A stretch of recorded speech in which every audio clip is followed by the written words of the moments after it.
नमस्कार. मी भाऊ तोरसेकर. तुम्ही बघत आहात प्रतिपक्ष. मित्रांनो, सुरुवातीला एक थोडासा खुलासा मी करणार आहे की गेले जवळजवळ महिनाभर, दीड महिना असेल, मला अनेकांचे फोन किंवा मेसेजेस येत आहेत की तुम्ही व्हिडिओ बनवणं बंद करू नका, मला व्हिडिओ दिसत नाहीये, तुम्ही बंद केलं का, वगैरे वगैरे.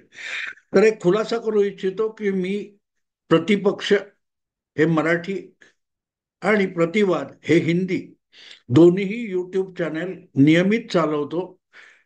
मराठीमध्ये 2 किंवा 3 व्हिडिओ मी टाकतो आणि हिंदीमध्ये प्रतिवादला एक व्हिडिओ टाकतो. काय तांत्रिक अडचण आहे मला माहित नाही, की ज्यांनी सबस्क्रिप्शन घेतलेलं आहे तरीही त्यांना नोटिफिकेशन मिळत नसेल तर काय तांत्रिक अडचण आहे ती मला कल्पना नाही, आणि ती दूर करण्याचा मार्गही मला माहिती नाहीये. पण त्यावरचा एक उपाय म्हणून मी एवढंच सांगू शकेन की जर तुम्हाला माझा व्हिडिओ आवडत असेल आणि इतरांना हवा असून मिळत नसेल तर एकमेकांना शेअर करणं हा त्यातला एक मार्ग असू शकतो असं मला वाटतं. त्यामुळे ज्यांना मिळत नसेल त्यांना तुम्ही तुमच्या परीने कळवायचा प्रयत्न करा, आवडला असेल तर, वगैरे वगैरे. पण एक खुणगाठ पक्की आहे की मी प्रतिपक्ष रेग्युलर व्हिडिओ बनवतो, प्रतिवादवर पण, आणि ज्यांना बघायचे ते बघू शकतात. असो मित्रांनो, मंत्रिमंडळ बनल्यानंतर जो काय नाराजीचा वगैरे प्रकार चालू आहे त्याला सगळ्यात उघडपणे जर कोणी मैदानात आला असेल तर ते आहेत छगन भुजबळ.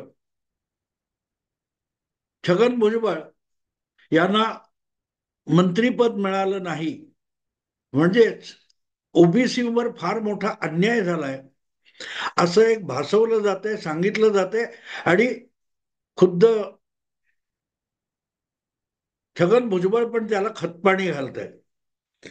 आणि मग आता अचानक त्यांच्यामध्ये फार विरश्री वगैरे आलेली आहे.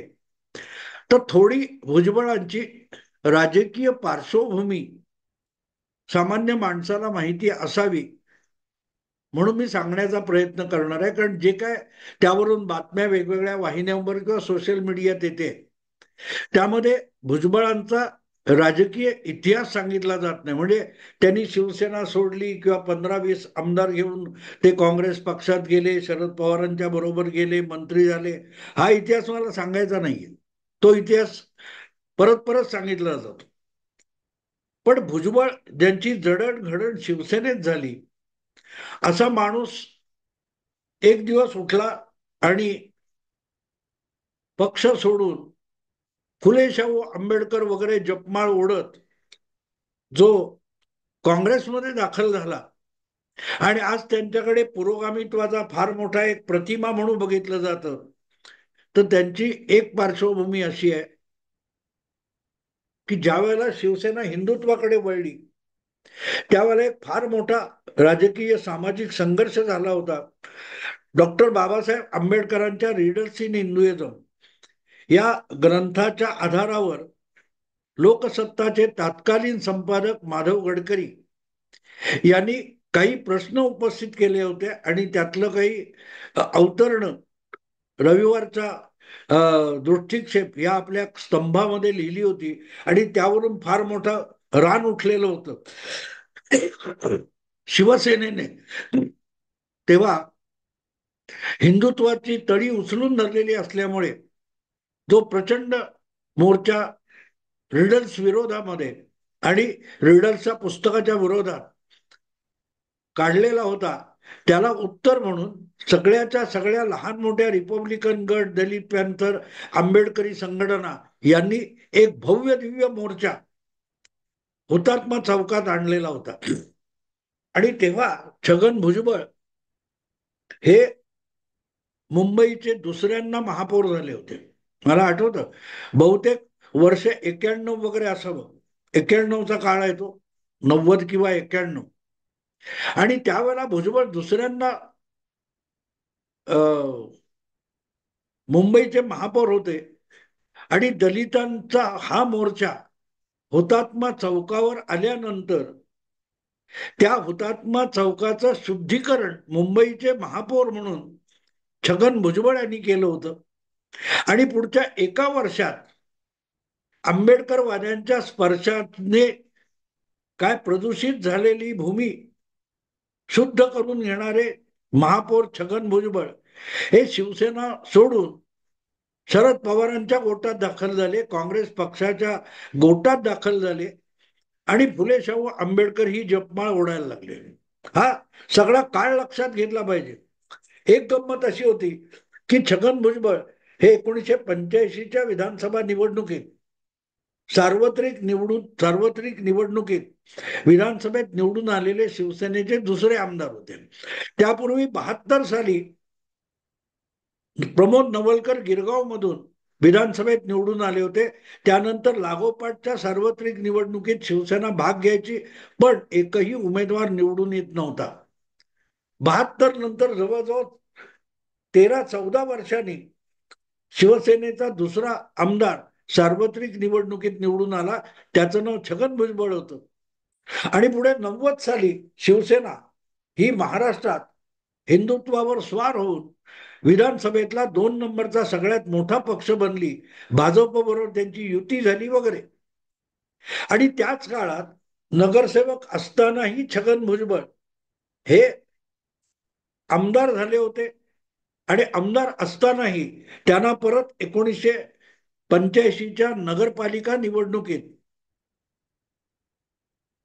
कॉर्पोरेशनसाठी उभं करण्यात आलं आणि 85ला पहिल्यांदा छगन भुजबळ महापौर झाले होते. आणि 90 साली म्हणजे 5 वर्षानंतर महापालिकेची मुदत संपत असताना भुजबळ हे दुसऱ्यांदा महापौर झाले.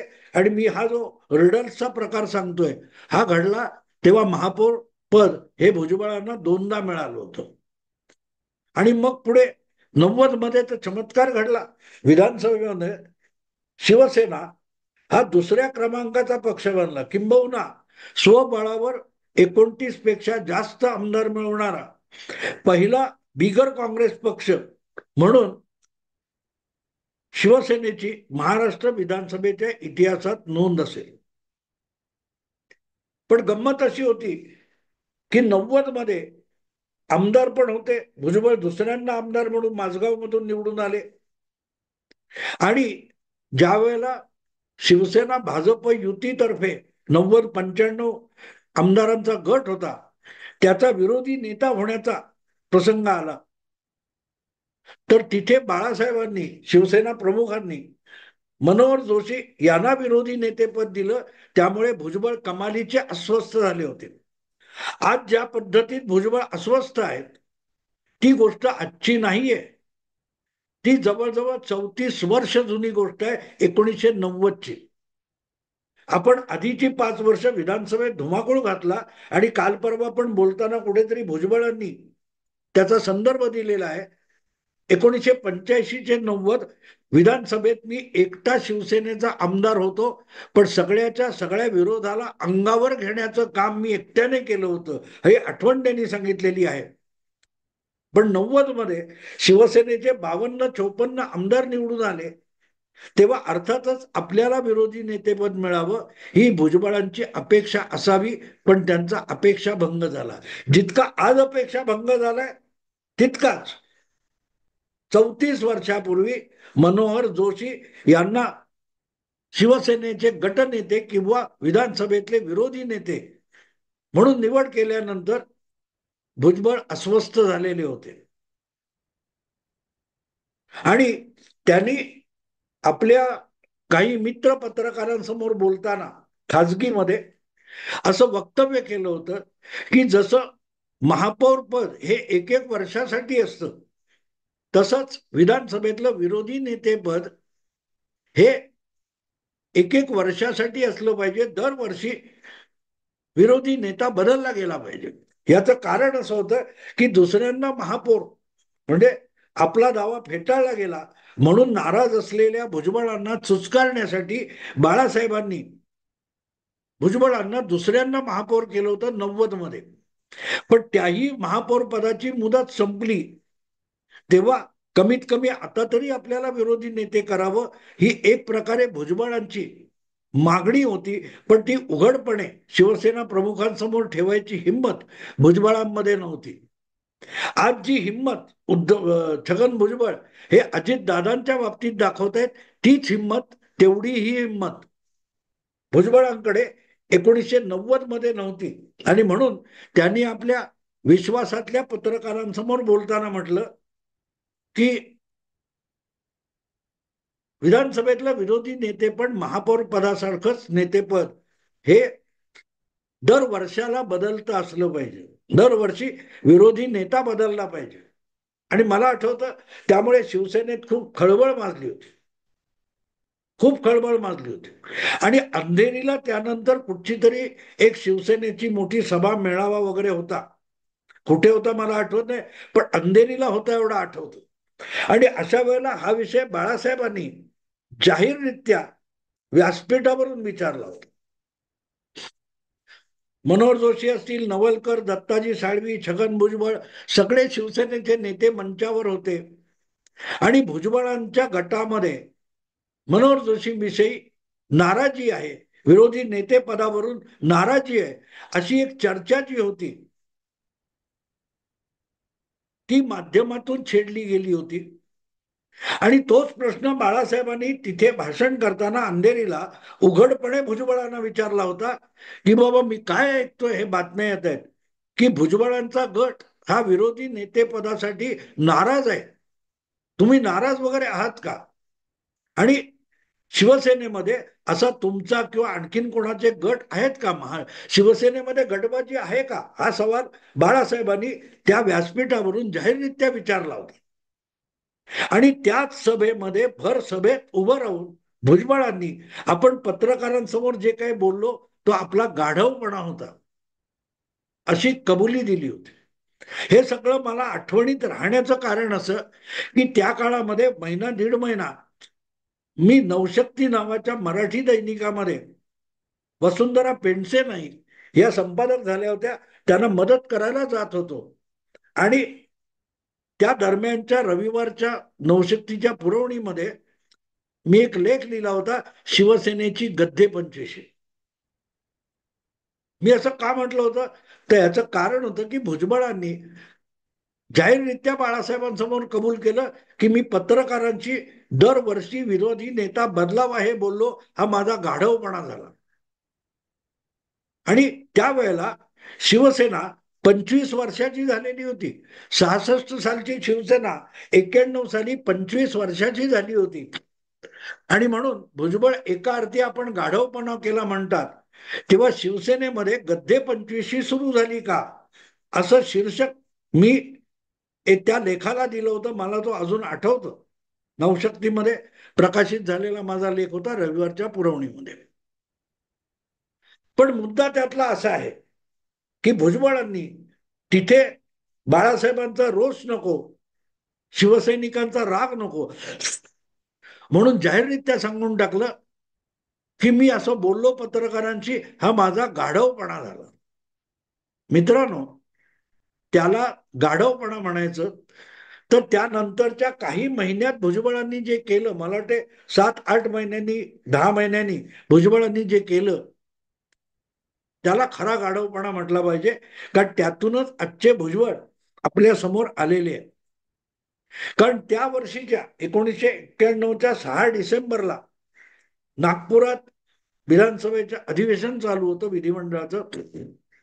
आणि त्यामध्ये भुजबळांनी 18 आमदार शिवसेनेचे फोडून, एक तृतीयांश आमदार फोडून काँग्रेसशी जवळीक केली होती. आणि त्यातले 15 आमदार घेऊन भुजबळ काँग्रेसमध्ये गेले. अर्थात मध्यरात्री केव्हा तरी उशिरा छगन भुजबळ यांनी तात्कालीन मधुकरराव चौधरी नावाचे सभापती होते, मधुकरराव चौधरी यांना या 18 आमदारांची यादी सहीनिशी दिली. आणि आम्ही शिवसेनेपासून वेगळे होतोय, आम्हाला एक वेगळा गट म्हणून मान्यता द्या, अशी मागणी केली. आणि अखेर त्यापैकी 15 आमदार घेऊन छगन भुजबळ काँग्रेसमध्ये दाखल झाले. सुधाकरराव नाईक मुख्यमंत्री होते, शरद पवार दिल्लीत संरक्षण मंत्री व्हायला गेलेले होते, पण या सगळ्या घटनाक्रमाला शरद पवारांचा आशीर्वाद होता, हे कधीही लपून राहिलं नाही. मुद्दा असा की अंधेरीला एका व्यासपीठावर, शिवसेनेच्या व्यासपीठावर, जे छगन भुजबळ म्हणाले होते की मी जे काय असं बोललो, नाराजी वगैरे व्यक्त केली किंवा विरोधी नेतेपद दरवर्षी बदलावं असं बोललो, हा माझा गाढवपणा होता.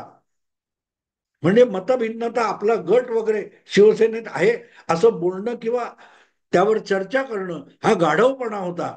पण तो गाढवपणा भुजबळांनी घटनात्मकरित्या सिद्ध केला आणि ते काँग्रेसमध्ये झाले. लवकरच ते सुधाकरराव नाईक यांच्या मंत्रिमंडळात मंत्री सुद्धा झाले. आता सुद्धा काल परवा जेव्हा मंत्रिमंडळ विस्तार चालू होता, त्यावेळेला भुजबळांची एक आठवण अगत्याने सांगण्यात आली की 1991 साली भुजबळ शिवसेनेच्या 15 आमदारांना घेऊन काँग्रेसमध्ये गेले. त्याच्या बदल्यात ते आणि त्यांचे एक सहकारी होते राजेंद्र गोडे, या दोघांना, राजेंद्र गोडेंना मला वाटते राज्यमंत्रीपद देण्यात आलं आणि भुजबळ यांना काय कॅबिनेट मंत्रीपद देण्यात आलं. आणि भुजबळांचा शपथविधी हा नागपुरात उरकण्यात आला.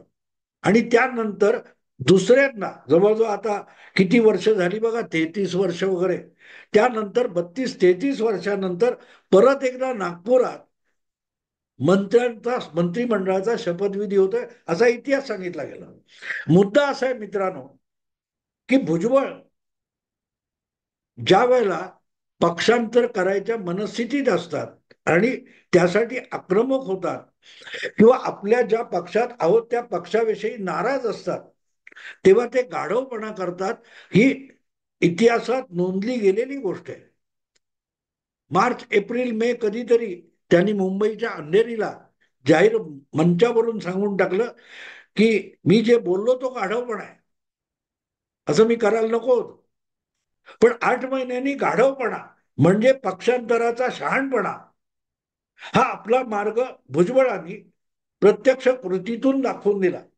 आणि मग या दृष्टीने विचार करायचा तर ज्या प्रकारे शपथविधीत आपल्याला वगळलं गेलं आणि आपण मंत्रिपदापासून वंचित राहिलो, ही जी वेदना भुजबळ गेले 2 दिवस बोलतायत, ती बघितली तर मला असं वाटतं की भुजबळ परत एकदा गाढवपणा करण्याच्या तयारीत आहे. आणि अर्थात गाढवपणा म्हणजे त्यांच्या आयुष्यातला सगळ्यात मोठा राजकीय शहाणपणा असतो, हे त्यांनी आपल्या कृतीतून आणि आजवरच्या राजकारणातून दाखवून दिलेले. अगदी पावणे 2 वर्षापूर्वी ते स्वतः अजितदादांबरोबर शरद पवारांना टांग मारून अजितदादांच्या पक्षात आले. आता ते ज्येष्ठ आहेत वगैरे वगैरे. म्हणजे मला वाटतं भुजबळांच्या काळातला कोणीही मंत्री आज मंत्रिपदावर राहिलेला नाही. 91 सालचे भुजबळ हे बहुधा एकमेव अपवाद असावा. त्यांच्या समकालीन असा कुठलाही मंत्री आज महाराष्ट्राच्या मंत्रिमंडळात मला तरी आठवत नाही. असेल तर कोणी जरूर सांगावं. पण गाढवपणा केल्यानंतर मंत्रिपद मिळतं हे भुजबळांनी जवळजवळ 32-33 वर्षापूर्वी दाखवून दिलं. आणि त्यामुळे आत्ताची त्यांची जी आवेशपूर्ण भाषा वगैरे आहे, जहा नाही चैना वहा नाही रहना वगैरे, ती बघितली तर लक्षात येतं की भुजबळ खरोखरच पहिल्यांदा नव्हे तर दुसऱ्यांदा गाढवपणा करण्याच्या तयारीत आहे. कारण आतापर्यंत त्यांनी ज्या प्रकारे राजकारणात वाटचाल केलेली आहे, त्यामुळे आपला राजकीय मतलब साधण्यासाठी ते कडव्या हिंदुत्वापासून थेट फुले-शाहू आंबेडकरांच्या सेक्युलरिझम पर्यंत येतात. त्या शरद पवारांचे निष्ठावान सहकारी असल्यापासून शरद पवारांच्या बंडातले फार मोठे आक्रमक लढवय्ये शिलेदार होतात. आणि आता मंत्रीपद गेल्यानंतर ज्या काय बोलणी किंवा वक्तव्य भुजबळाकडून येत आहेत, त्यांनी मला ही जुनी जवळजवळ 33 वर्षापूर्वीची आठवण जागी झाली की भुजबळ गाढवपणा करतायत. अर्थात तो गाढवपणा तुमच्या माझ्यासाठी असेल पण त्यांच्यासाठी नसतो. जेव्हा भुजबळ गाढवपणा म्हणतात तेव्हा ते शहाणपणा करत असतात आणि साधी सरळ गोष्ट आहे त्यांनी भाषा वापरलेली बघा की आपल्याला मंत्री करावं ही फडणवीसांची म्हणजे मुख्यमंत्र्यांची इच्छा होती, पण अजितदादांनी आपलं नाव ड्रॉप केलं किंवा काट मारली. याचा अर्थ सरळ आहे की आज भुजबळ बंडाच्या तयारीत असतील तर ते कदाचित भाजपमध्ये सुद्धा जाऊ शकतील. अर्थात त्यातून काय हासिल होणार आहे किंवा पदरात पडणार आहे कल्पना नाही. पण एक गोष्ट साफ आहे की भुजबळ ज्या वेळेला इतके नाराज असतात तेव्हा ते गाढवपणा करतात. नाहीतर नेतृत्वाची नाराजी मला आठवतं 2004च्या आधीची गोष्ट आहे. भुजबळ तेव्हा राष्ट्रवादी काँग्रेस सोडायच्या तयारीत होते.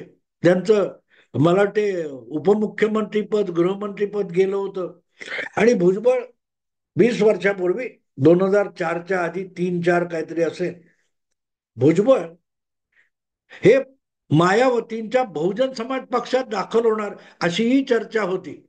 आणि शरद पवारांनी त्यांना थेट काही न बोलता एक टोमणा मारला होता की जेव्हा निवडणुकीचा मोसम सुरू होतो तेव्हा काही प्रवासी पक्षी इकडून तिकडे जात असतात, त्यांना पक्षांतराची उबड येत असते, असा टोमणा शरद पवारांनी मारलेला मला आठवतो. तेव्हा भुजबळ हे आता खरोखर पक्ष सोडणार आहेत का?